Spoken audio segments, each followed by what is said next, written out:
एक बहुत important news है कि गवर्नमेंट ने रमेश चंद कमेटी सेटअप करी है, वर्किंग ग्रुप सेटअप किया है, जो WPI का जो बेस ईयर है उसके रिवीजन का काम करेंगे। मतलब क्या सजेशन होगा उसको लेकर के वो सारे काम ये कमेटी करेगी। तो WPI का मतलब होता है होल सेल प्राइस इंडेक्स, और आपको पता होगा कि होल सेल प्राइस इंडेक्स का जो बेस ईयर है वो अभी है 2011-12, और अब इसे बदला जाएगा और इसे 22-23 किया जाएगा। लेकिन उसको करने से पहले बहुत सारी चीज़ें और भी करनी पड़ेंगी, और इसी के साथ आपको एक नया टर्म भी सीख देखने को मिलेगा। हो सकता है आपने पहले पढ़ा हो, जिसको PPI करें। हम WPI से PPI की तरफ ट्रांजिशन कर रहे हैं, तो उसके लिए भी जो भी ज़रूरी एडवाइसेज हैं वो यही ग्रुप देगा। तो बहुत इंपॉर्टेंट ये वीडियो है, आपको मैं सारी चीज़ें बताऊंगा। WPI क्या होता है, PPI क्या होता है, दोनों में क्या डिफरेंस है, क्यों ट्रांजिशन किया जा रहा है, और ये जो कमेटी है इसका क्या ऑब्जेक्टिव है, सब कुछ डिटेल में। तो वीडियो अगर आपको अच्छी लगे तो वीडियो को लाइक जरूर करें, अपने दोस्तों के साथ शेयर करें। इस तरह की और वीडियोस के लिए चैनल को सब्सक्राइब कर लें, और टेलीग्राम चैनल फॉलो करेंगे तो आपको सारी वीडियोस की अपडेट मिलती रहेंगी। तो इस तरह की जो वीडियोस हैं मैं आपके लिए लेकर के आता रहता हूं, करंट अफेयर की आपके लिए पूरी प्लेलिस्ट बना रखी है, आपने नहीं देखी है तो प्लेलिस्ट आप देखेंगे तो आपको ऐसे बहुत सारी जो इंपॉर्टेंट वीडियोज़ हैं वो मिल जाएंगी। तो शुरुआत करते हैं पहले न्यूज़ से। तो ये न्यूज़ आई है कि गवर्नमेंट ऑफ इंडिया ने इस्टेब्लिश किया एक वर्किंग ग्रुप, जिसको चेयर करेंगे रमेश चंद, जो कि नीति आयोग के मेंबर हैं। तो ये प्रोफेसर रमेश चंद की अगुवाई में है, मतलब केवल एक ही मेंबर नहीं है, इसमें टोटल 18 मेंबर की कमेटी है। और 18 मेंबर कौन हैं? इसमें गवर्नमेंट के जो लोग हैं वो भी हैं, उसके अलावा जो अलग अलग गवर्नमेंट का मतलब कि जो कोर गवर्नमेंट के, सेंट्रल गवर्नमेंट के लोग हैं वो रहेंगे। उसके अलावा बैंक जैसे RBI के रिप्रेजेंटेटिव रहेंगे, SBI के रिप्रेजेंटेटिव रहेंगे, और प्राइवेट जो प्लेयर्स हैं उनके भी रिप्रेजेंटेटिव रहेंगे। इसके अलावा जो इकोनॉमिस्ट वगैरह हैं वो सब भी रहेंगे। तो टोटल 18 मेंबर की कमेटी। मैं अभी आपको लिस्ट दिखा दूंगा 18 मेंबर कौन कौन से हैं। नाम याद रखना जरूरी नहीं है, नाम केवल इनका याद रखना जरूरी है कि ये कमेटी को हेड कौन कर रहे हैं। तो ये रिवाइज करेंगे होलसेल प्राइस इंडेक्स का जो बेस ईयर है उसको, और जो अभी जो मैंने आपको बताया 2011-12 बेस ईयर है वो अब 2022-23 होने वाला है। आखिरी बार जो चेंज हुआ था बेस ईयर वो हुआ था 2015 में। तो लगभग 10 साल होने वाले हैं जो अभी तक चेंज नहीं हुआ है। हो सकता है इस बार हो जाएगा।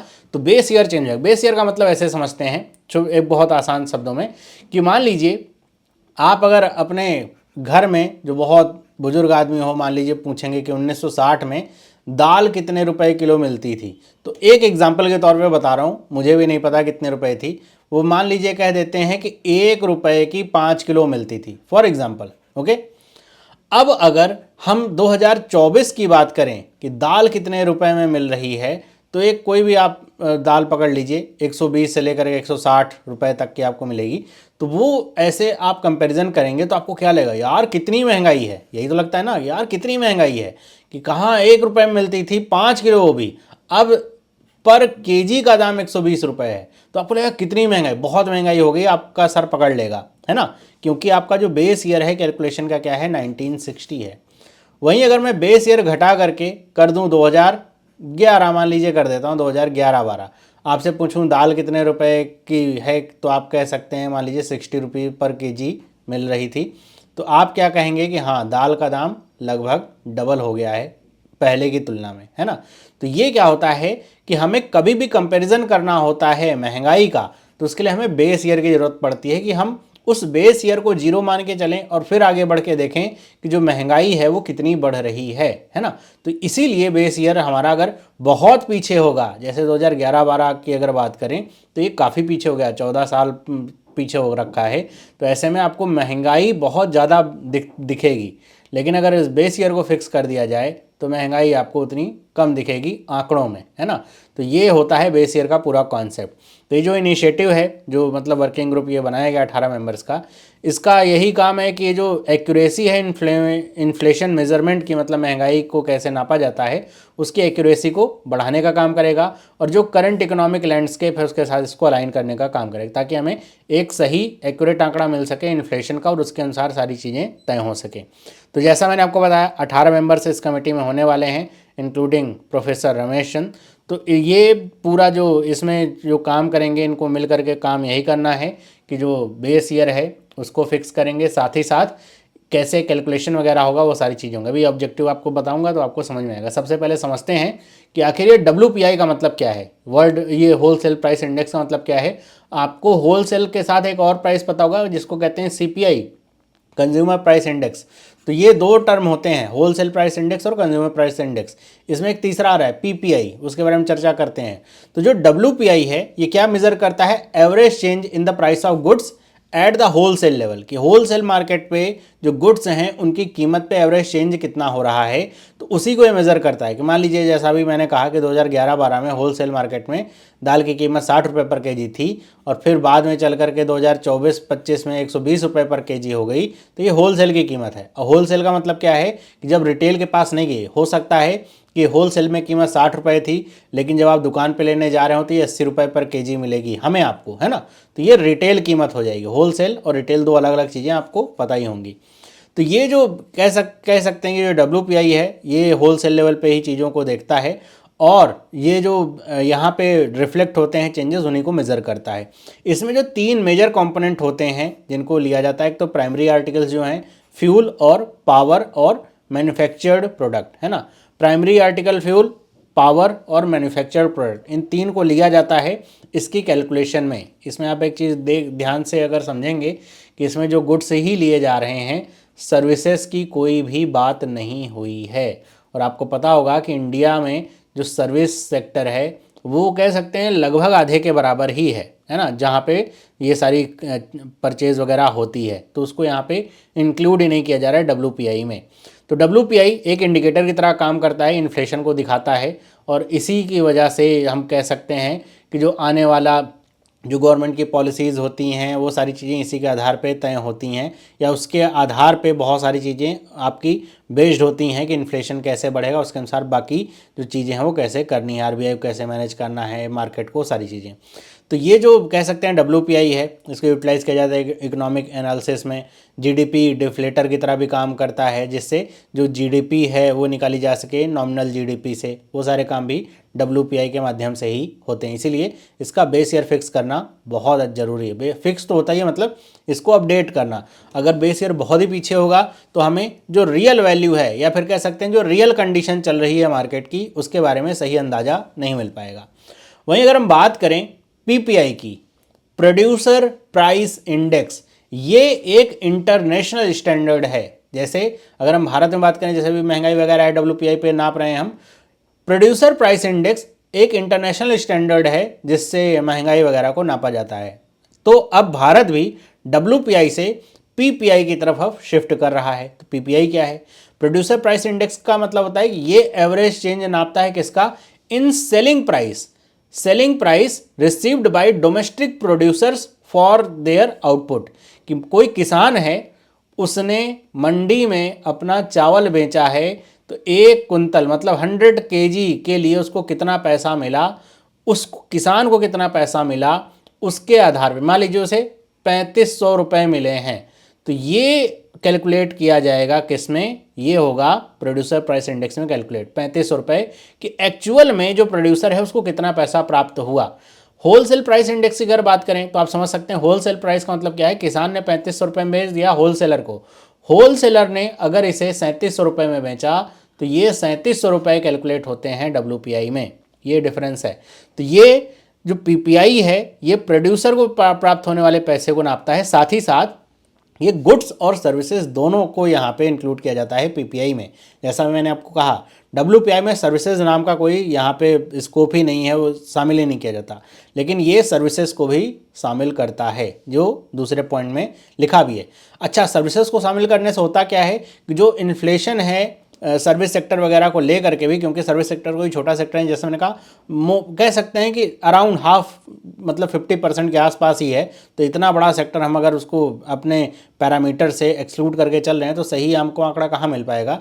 तो इस वजह से जो इंडिया की जो इकोनॉमी है या फिर उसको लेकर के जो भी कह सकते हैं प्रोडिक्शंस वगैरह हैं या फिर पॉलिसीज़ वगैरह हैं बहुत अच्छे से बन पाएंगी।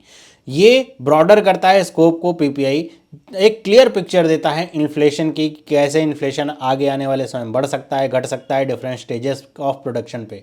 तो ये गुड्स के साथ साथ सर्विसेज में भी डील करेगा, मतलब सर्विसेज को भी इंक्लूड करेगा। तो कह सकते हैं कि इसका स्पेक्ट्रम काफ़ी बड़ा होगा, जिससे हमें बहुत ज़्यादा क्लियर पिक्चर मिलेगी कि इन्फ्लेशन की स्थिति आने वाले समय में क्या होगी, और उसके अनुसार ही जो योजनाएं हैं वो बनाई जाएंगी। तो ये है पीपीआई, इंटरनेशनल स्टैंडर्ड्स को फॉलो कर रहा है भारत, तो इसकी तरफ ट्रांजिशन हो रहा है। तो ये ट्रांजिशन जो होगा, ऐसा नहीं होगा कि कमेटी आएगी कि हाँ WPI खत्म पीपीआई शुरू, ऐसा नहीं हो सकता। ये ट्रांजिशन का फेज़ कैसे होगा, कैसे फेज़ में ट्रांजिशन करेंगे, वो सब कुछ डिसाइड करना इस कमेटी का ही काम होने वाला है। तो ऑब्जेक्टिव पे आ जाते हैं कि ये जो रमेश चंद कमेटी है, वर्किंग ग्रुप है, इसका ऑब्जेक्टिव क्या है। पहला है कि ये रिवाइज़ करेगी। किसको रिवाइज़ करेगी? जो भी यहाँ पे कमोडिटीज़ का बास्केट है उसको रिवाइज़ करेगी कि कौन कौन सी कमोडिटीज़ को WPI और PPI में रखा जाएगा, तो उस बास्केट को ये रिवाइज़ करेगी।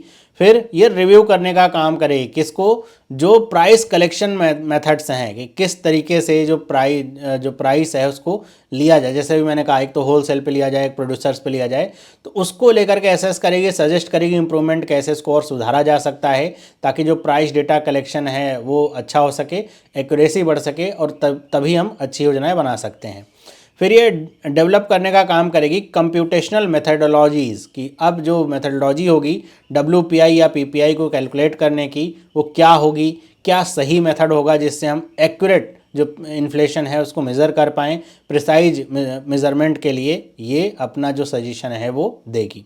उसके साथ साथ जो मैंने आपको कहा कि ये फैसिलिटेट करेगी ट्रांजिशनिंग टू PPI की तरफ हम कैसे बढ़ सकते हैं WPI से आगे, ताकि जो इन्फ्लेशन है इंडिया का मेज़रमेंट की प्रैक्टिस है वो इंटरनेशनल स्टैंडर्ड्स की हो सके, और बेहतर हमें डेटा मिल सके इन्फ्लेशन को लेकर के। तो ये मतलब उसमें कई सारे और ऑब्जेक्टिव लिखे हुए थे, अगर आप PIB का देखेंगे तो कुल मिलाकर के 4 इंपॉर्टेंट ऑब्जेक्टिव्स हैं, इन्हीं में सारी चीज़ें लगभग आ जाती हैं। अगर हम आगे बात करें कि सिग्निफिकेंस क्या होगा WPI के बेस ईयर का बदलने का, मान लीजिए ना बदलें तो सर क्या होगा, है ना, चलने ही दीजिए, क्या फालतू में इतना करना। तो अगर आप इसको बदलेंगे तो इसका क्या होगा? सबसे पहला तो ये होगा कि जो करंट इकोनॉमिक कंडीशंस हैं वो आपको रिफ्लेक्ट होना शुरू हो जाएंगी, कि एक अपडेटेड जब बेस ईयर आएगा तो हमें ये पता चल पाएगा कि वर्तमान समय में जो इकोनॉमिक कंडीशंस हैं वो कैसी हैं, भारत में जो इन्फ्लेशन की स्थिति है कैसी है, मार्केट ट्रेंड कैसा है, कंजम्पशन पैटर्न कैसा है। मतलब जो बदलाव अभी 2011 का अगर आप कंजम्पशन से यहाँ पे देखेंगे 2024 या 25 का कंजम्पशन कैसा चल रहा है, तो आपको बहुत ज़्यादा अंतर देखने को मिलेगा, है ना, आपको लगेगा ये क्या हो रहा है। लेकिन अगर आप इसको अपडेट करके 22-23 करेंगे तो आपको समझ में आएगा कि अब हम धीरे धीरे किस तरफ आगे बढ़ रहे हैं, तो वो हमको ज़्यादा एक्यूरेट डेटा प्रदान करेगा। दूसरा, मैंने आपको जो कहा कि इन्हेंसिंग पॉलिसी फॉर्मुलेशन, कि जब हमारे पास अपडेटेड डेटा होगा या फिर ज़्यादा एक्यूरेट इन्फॉर्मेशंस होंगी, तो हम उसके आधार पे, हम का मतलब गवर्नमेंट ऑफ इंडिया और जो भी संस्थाएं हैं वो उसका जो पॉलिसी फॉर्मुलेशन है वो सही तरीके से कर पाएंगी, और जहाँ पे ज़रूरत है, जितने की ज़रूरत है उस हिसाब से पॉलिसी बना पाएंगी, चाहे वो मॉनेटरी हो, चाहे फिस्कल पॉलिसीज़ हों, सब कुछ उसके ऊपर डिपेंड करता है। फिर इससे जो इकोनॉमिक एनालिसिस है उसको भी और मौका मिलेगा इम्प्रूव होने का, क्योंकि जैसा आप बताया जा रहा है कि WPI जब बढ़ेगा तो इसमें अभी हो सकता है जो मेथडोलॉजीज़ हैं वो भी बदली जाएं, इसके बास्केट में चेंज किया जाएगा, क्या क्या ऐड करना है, क्या क्या निकालना है। तो जो इकोनॉमिक एनालिसिस है वो भी काफ़ी बेहतर होगी पहले की तुलना में। तो कई सारे फ़ायदे हैं इंडिया की इकॉनमी को ध्यान में रखते हुए अगर आप देखें तो ये है, ये पूरी न्यूज़ मतलब काफ़ी इंपॉर्टेंट न्यूज़ है, और इंडियन इकॉनमी के लिए काफ़ी ये कह सकते हैं कि मेजर रोल प्ले करेगा, कि हमको जो डेटा है उसके हिसाब से अगर देखा जाए तो काफ़ी मेजर रोल प्ले करेगी ये कमेटी। अगर आपको इसके 18 मेंबर देखने हैं तो वो भी मैं आपको दिखा देता हूँ, ये सारे हैं इनके 18 मेंबर, और ये 18 मेंबर आप अगर डिटेल में देखेंगे तो आपको सब ऐसा नहीं लगेगा कि एक ही जगह से, अलग अलग सब डिपार्टमेंट से सारे मेंबर्स यहाँ पे आए हुए हैं। बाकी वीडियो आपको कैसी लगी, क्या चीज़ें आपको सारी समझ में आई? अगर ऐसा हुआ तो आप वीडियो को लाइक ज़रूर करिए, अपने दोस्तों के साथ शेयर करिए, और इस तरह की और वीडियोज़ के लिए चैनल को सब्सक्राइब कर लीजिए। मिलते हैं अगली वीडियो में, सभी लोगों को बाय।